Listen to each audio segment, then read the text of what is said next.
На споменикот на паднатите борци во Зебрњак се одбележа 110 годишнината од Кумановската битка, односно големата победа на српската војска против турците од 22 до 24 октомври 1912 година во рамките на Првата Балканска војна.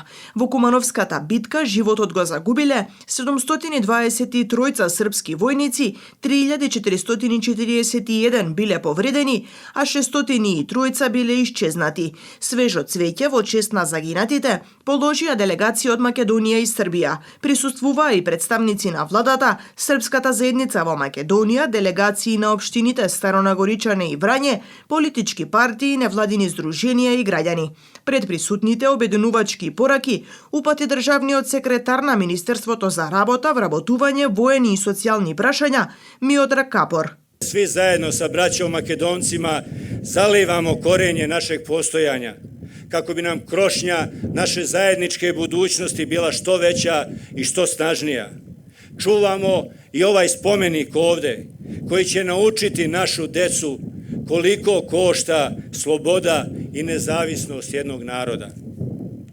I zato se mi sa ponosom sećamo svih naših predaka koji su pre 110 godina na ovom mestu izvojevali briljantnu pobjedu, zakucavajući poslednje eksere u sanduk umirućeg Otomanskog carstva. Ovo je bila prva srpska pobjeda u Prvom Balkanskom ratu. I odmah posle ove bitke oslobođeno je i Skoplje, prestonice Srpskog carstva iz 14. veka, a posle više od 500 godina oslobođeno je i Kosovo i Metohija. Споменикот е свечено осветен на 31 октомври 1937 година, на 25 годишнината од победата во Кумановската битка. Имал облик на кула во висина од 48,5 метри. Истиот делумно е урнат на почетокот на Втората светска војна. Naravno da smo svesni da smo i ovu veličanstvenu pobedu platili najskupljom monetom, životima srpskih mladića, životima tadašnje budućnosti Srbije. Ali nismo ovde da tugujemo.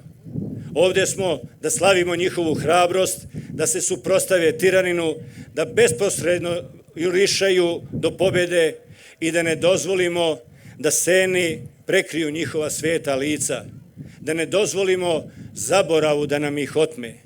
Jer čovek može da pogine u borbi, ali umire samo onda ako ga potomci zaborave.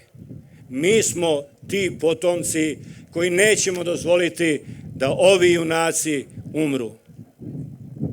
Srbija želi dalje, želi brže, želi bolje. Spremna je da sarađuje sa svima, čuva i propagira mir, da pokuša da na miran način reši sve probleme i sve sukobe. Ali ako nam se zapreti oduzimanjem slobode, teritorijalnog integriteta i časti, mi svakako nećemo sramotiti naše slavne pretke, kojima se na ovom mestu danas divimo. Niti ćemo ostaviti sramotu ovoj potomcima koji stoje ovde svuda oko nas. Naš je imperativ da u miru sačuvamo čast, slobodu i teritorijalni integritet Srbije. Srbije koja uzdignute glave koroča napred, grabeći krupnim koracima u jačanju ekonomije, borbe protiv bele kuge, stvaranju uslova za bolji život svakog građanina naše, ali i svih drugih zemalja u regionu. Годишнината од битката традиционално ја организираше владата на Република Србија заедно со Српската амбасада.